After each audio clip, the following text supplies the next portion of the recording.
गंगा जी का आध्यात्मिक महत्व तो सबको पता है, लेकिन उनमें ऐसी कौन सी चीज़ें हैं जिसको लेके उनको पवित्र या औषधि माना जाता है। गंगा को देवी माना जाता है। हमारे देश की संस्कृति बहुत ही महान है। इस भावना का इस्तेमाल करते हैं गंगा को शुद्ध रखने में। गंगा के जो सोल है वो तो प्योर है, उसको तो कोई दाग भी नहीं लग सकता, पर जो गंगा का जो वाटर है उसके लिए लोगों की जो रेस्पेक्ट है वो उस तरीके की नहीं दिखती है। इससे लोग उसमें गंदगी डालना या कचरा डालना ये करते हैं। गंगा में ये देखा गया कि गंगा में खुद को शुद्ध करने की ताकत है। ऐसा लोग मानते हैं। लोग जैसे घर में गंगा जल लाते हैं, रखते हैं, तो उनको ऐसा दिखता है कि भाई गंगा का जल जो है वो बाकी पानी की जैसे खराब नहीं होता।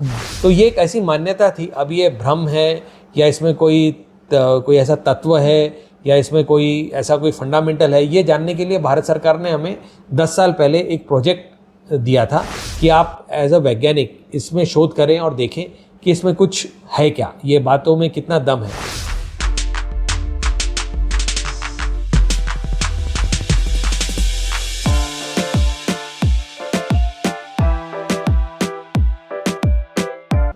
अपने देश में नदी को देवता समान माना जाता है, क्योंकि आरती उतारी जाती है, उसका त्यौहार किया जाता है।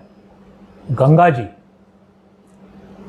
जी का आध्यात्मिक महत्व तो सबको पता है, लेकिन उनमें ऐसी कौन सी चीज़ें हैं जिसको लेके उनको पवित्र या औषधि माना जाता है, उसके बारे में हम पहले बात करेंगे। क्या है गंगा के पानी में? देखिए, आपने जो कहा कि गंगा को देवी माना जाता है, हमारे देश की संस्कृति बहुत ही महान है। यानी मैंने किसी देश में ऐसा देखा नहीं कि इस तरीके का रेस्पेक्ट किसी यानी रिवर को दिया हो। तो ये अपने आप में एक बहुत बड़ी बात है और हम इसका इस्तेमाल करते हैं, इस भावना का इस्तेमाल करते हैं गंगा को शुद्ध रखने में। क्योंकि जब हम लोगों से मिलते हैं और लोगों से बात करते हैं कि भाई गंगा में कचरा न फेंको, गंगा में गंदगी न डालो, इन चीज़ों में हमें इस आध्यात्मिक चीज़ का इस्तेमाल करने में हमें बड़ी मदद मिलती है। पर इसमें भी लोगों का एक तोड़ है। लोग कहते हैं कि भाई गंगा का जो आत्मा है, गंगा की का जो सोल है वो तो पवित्र है। गंगा का फिजिकल फॉर्म खराब है तो क्या है, वो तो माँ तो ये अपने आप में एक फिलॉसफी जो है ये ही हमारे गंगा का नुकसान कर रही है।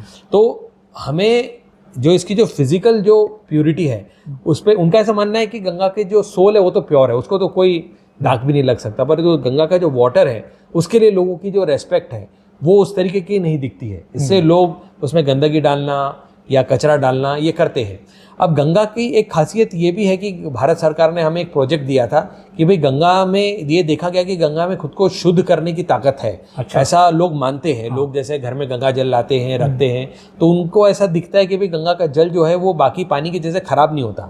तो ये एक ऐसी मान्यता थी। अब ये भ्रम है या इसमें कोई ऐसा तत्व है या इसमें कोई ऐसा कोई फंडामेंटल है, ये जानने के लिए भारत सरकार ने हमें 10 साल पहले एक प्रोजेक्ट दिया था कि आप एज अ वैज्ञानिक इसमें शोध करें और देखें कि इसमें कुछ है क्या, ये बातों में कितना दम है। तो इसमें हमारे नीरी एक कोऑर्डिनेटिंग लैब है जो national environmental engineering research institute है, और इसके साथ में एम्स दिल्ली, BHU जो वाराणसी में है, then IIT Banaras Hindu University, then IIT Roorkee और NCL पुणे, हम लोगों ने मिल के इसमें काफ़ी। NCL पुणे क्या है? National chemical laboratory. वो भी हमारे CSR का ही एक बॉडी है। हम लोग एक तरीके से सिस्टर लैब्स है। जैसे नीरी नागपुर में है वैसे पुणे में NCL है। वो भी बहुत प्रेस्टिजियस है और बहुत पुरानी भी है। तो हमने सबने मिल के इस पर काम किया और बहुत इंटरेस्टिंग फैक्ट सामने लाए, जो हमने देखा कि भाई गंगा में नो डाउट पोल्यूशन तो है, पर गंगा में खुद को क्लीन करने की, खुद को प्यूरिफाई करने की भी ताकत है। और वो हमारी कुछ बहुत अच्छी स्टडीज़ हुई है जो हमने कई 5 किलोमीटर के स्ट्रेच में करके देखी है, जिसमें दिखा है कि गंगा का जो खुद को सेल्फ रिजुवेनेट करने की ताकत है, उसमें जो one of the major factors है वो है उसका एक डिजॉल्व्ड ऑक्सीजन और बैक्टीरियोफाजेस, जो ऐसे वायरस है जो बैक्टीरिया को मारते हैं, और फाइटोकेमिकल्स और कुछ ट्रेस मेटल्स। ये ऐसे 4 बड़ी चीज़ें सामने आई हैं जिनको हमने एज अ गंगा की को खुद को साफ करने की ताकत के पीछे का एक्स फैक्टर जो है वो बताया है। अब ये भी तभी काम करते हैं जब तक उसमें पोल्यूशन ना हो। यानी अगर मानिए कि हमें ऐसे पट्टे मिले जहाँ पे पोल्यूशन होने के बाद में एक ऐसा स्ट्रेच मिला जहाँ पे और पोल्यूशन नहीं ऐड हो रहा था। हाँ। तो ऐसे 5 किलोमीटर 10 किलोमीटर के स्ट्रेचेस में हमने काम करके देखा, जबकि हमारी स्टडी तो गोमुख से लेकर गंगा सागर तक हुई, पर गंगा की सेल्फ प्यूरिफाइंग एबिलिटी को प्रूव करने के लिए नीरी ने ऐसे स्टडीज डिजाइन किए जिसमें कुछ किलोमीटर के ऐसे पैचेस पकड़े गए जहाँ पे पोल्यूशन के बाद में और ऐड नहीं हो रहा है, ताकि हम देख सकें कि ये रिवर अपने आप को रिजुविनेट कर पाती है क्या। और हमें बड़े सरप्राइजिंग फैक्ट्स मिले कि ये रिवर में ताकत है खुद को रिजुविनेट करने की। अच्छा। ये हमने ऑलरेडी 5 साल पहले सिद्ध कर दिया था, पर इस चीज को कोविड पैंडेमिक ने सिद्ध कर दिया। जब कोविड पैंडेमिक आया तो कंप्लीट लॉकडाउन लग गया, और वो लगने के कारण गंगा ने खुद को साफ कर लिया। अच्छा। और ये जो उसकी साफ करने की ताकत है वो कोविड पैंडेमिक ने खुद ही उसको सिद्ध कर दिया। पर अब जब पैंडेमिक फिर से गया है और फिर से लॉकडाउन खुल गए हैं, अब लॉकडाउन नहीं है, फिर से गंगा का पानी प्रदूषित होना शुरू हो गया है। प्रदूषण के लिए वहाँ पे आपने गंदगी का नाम लिया, लोग कचरा डालते हैं, कूड़ा डालते हैं, लेकिन डेड बॉडीज भी जलाई जाती है, वो भी डाली जाती है, जो अपने केटल्स है वो भी डाले जाते हैं। तो ये सिस्टम थोड़ा बदल सकते हैं हम लोग, क्योंकि आप जैसे लोग इस पर काम कर रहे हैं, लोग उसको भगवान मान रहे हैं और अपनी ही कुछ गलत आदतें, गलत मान्यताएं उसको खराब कर रही है। तो आपको तकलीफ होती है सब देख के?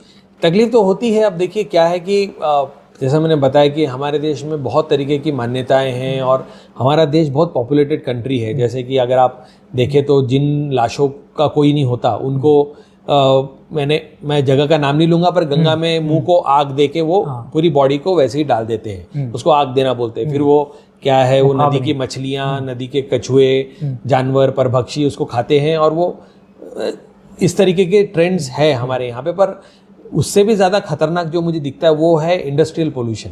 अच्छा। जिसको हम बहुत अंडर एस्टिमेट करते हैं। यानी ये तो है ही, ये तो प्रॉब्लम है ही, बट जो म्युनिसिपल और जो इंडस्ट्रियल पोल्यूशन है ये बहुत बड़ा रोल प्ले कर रहा है गंगा को खराब करने में। तो इन पे जो एक पॉलिसी लेवल पे देखो क्या होता है कि गंगा एक ऐसी नदी है जो ऑलमोस्ट 4-5 स्टेट से होके गुजरती है। तो क्या होता है, हर बार इसको हम बोलते हैं पासिंग द बक। जैसे हम एक जगह बात कर रहे तो वो बोलते कि नहीं आप उनको बोलो, वो बोलते कि नहीं आप इनको बोलो। तो अपने को एक नेशनल लेवल पे एक ऐसी पॉलिसी चाहिए जो इस रिवर को, हम तो नेशनल रिवर मानते ही है, पर एक नेशनल पॉलिसी भी होनी चाहिए जो सभी स्टेट को इम्प्लीमेंट करने के लिए ज़रूरी हो, उसको कोई भी उससे डाइवर्ट ना हो पाए। अगर हम गंगा में पोल्यूशन ना आने दें, या पोल्यूशन को आने के पहले एक पर्टिकुलर नॉर्म्स तक ट्रीट करें, और उसके बाद ही, जैसे मैं एग्जांपल लेता हूँ कि यूरोप में जो थेम्स नदी है, यूरोप में जो ब्रिटेन में जो नदी है, थेम्स नदी का भी ऐसा ही हाल था, क्योंकि उन्होंने इंडस्ट्रियल रिवोल्यूशन हमसे पहले देखा और वो इन सब चीज़ों से पहले ही एक्सपीरियंस कर चुके थे। उनके यहाँ भी यही हाल था,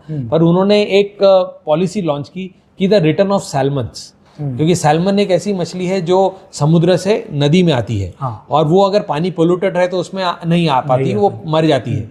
तो ये एक तरीके का बायो इंडिकेटर था वो नदी के अच्छे होने का। तो उन्होंने एक प्रोग्राम लॉन्च किया बहुत मैसिव स्केल पे कि हम थेम्स में रिटर्न ऑफ सैल्मन्स करेंगे।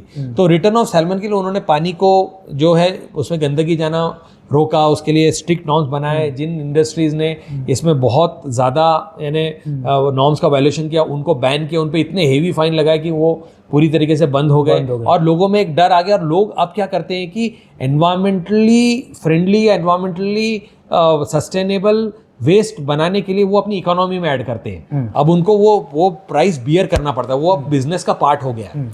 यानी पहले जनरली हमारे ऐसा है कि भाई वेस्ट को इकोनॉमी का पार्ट नहीं मानते, वेस्ट है उसको फेंक दो, पर वेस्ट को ट्रीट करना भी एक इकोनॉमी मॉडल का पार्ट है वहाँ पे, जो हमारे यहाँ पे एक तरीके से उसको कंसोलिडेट नहीं किया गया है। अगर वो हो, क्योंकि इंडस्ट्रीज का क्या रहता है कि उनको मैक्सिमम प्रॉफिट बनाने से मतलब रहता है, पर अगर आप इसको एक प्रॉफिट का पार्ट, इसको आप एक इंडस्ट्री का पार्ट बना दे, तो उसके सर्कल में आके उनका प्रॉफिट मार्जिन जो है वो डेफिनेटली इस चीज़ को एक्यूमुलेट करे, यानी इस चीज़ को एक तरीके से इसका भार ले, तभी वो इसको ठीक से ट्रीट करके छोड़ेंगे। अदरवाइज क्या हो रहा है कि ये उनकी जो प्रॉफिटेबल जो बिजनेस है उसमें इसका सहभाग न बनाने कारण ये वेस्ट इस तरीके से अनट्रीट होके नदियों में पहुंच रहा है। और वैज्ञानिक हाँ, और ये जो मॉडल जो मैंने बताया, इस मॉडल से ब्रिटेन में बहुत तकलीफ गई, बहुत सारी इंडस्ट्रीज ने इसका अपोज किया। हाँ। बहुत सारी बातें आई, गवर्नमेंट को पैसे कम मिलने लगे, इंडस्ट्रीज बंद होने लगी, पर एक लॉन्ग टर्म में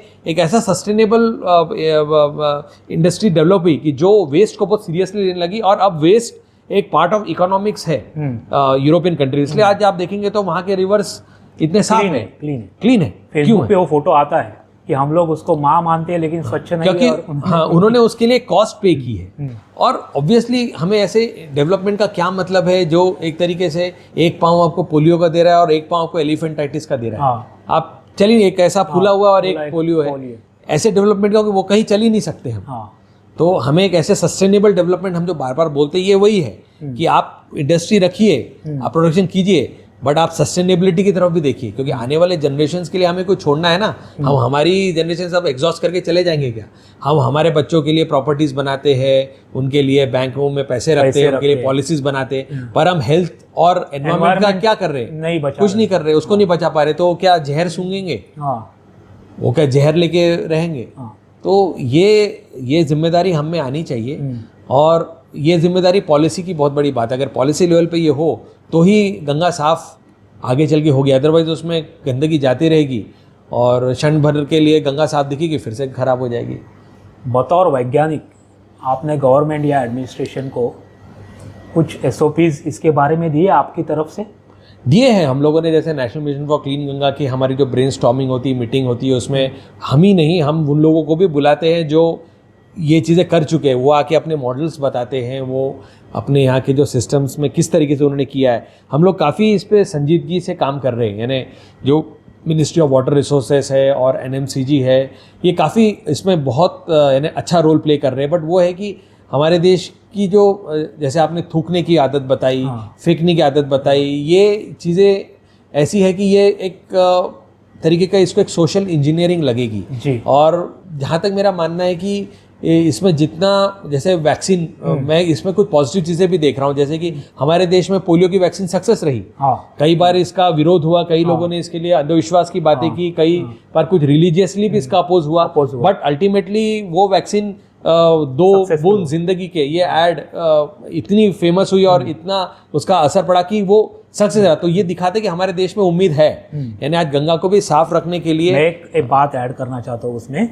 पोलियो का डोज आपने सभी बातें बताई कि उसके ऊपर भी बहुत सारी चीज़ें नकारात्मक आई थी। बच्चन साहब ने इसको आसान कर दिया, तो ऐसा कुछ मॉडल आप नहीं, तो ऐसे ही यानी कि हमें कुछ फेसेस, हमें लोगों की पॉलिसी लेवल पे लोगों को तो किसी को भी लाया जा सकता है, यानी उसमें कोई ये नहीं है। यानी बट हमारे देश के लोगों को किस तरीके से कन्विंस किया जाए, ये अपने आप में एक बहुत बहुत बड़ी चीज़ है। इस पे जो भी सोशल बैकग्राउंड से जो लोग आते हैं या साइकोलॉजिस्ट जो लोग आते हैं, ये सिर्फ साइंटिस्ट और इसकी बात नहीं है, इसमें हमें सबकी ज़रूरत पड़ेगी ताकि जो human psychology, human tendencies, cultural behaviours को समझ के उसके बीच में एक रास्ता निकाल पाए। क्योंकि लोगों के सहभाग के बिना ना कोविड पैंडेमिक को जितना संभव है, ना गंगा की शुद्धिकरण संभव है, ना इस देश को अच्छा बनाना संभव है। तो ये तो एक तरीके के सोशल फैब्रिक पे काम करने की चीज़ें हैं जिस पे हमें बहुत सारे लोगों की ज़रूरत पड़ेगी। ये सिर्फ साइंटिफिक और इंजीनियरिंग सॉल्यूशन नहीं है, इसका सॉल्यूशन सोशल भी है।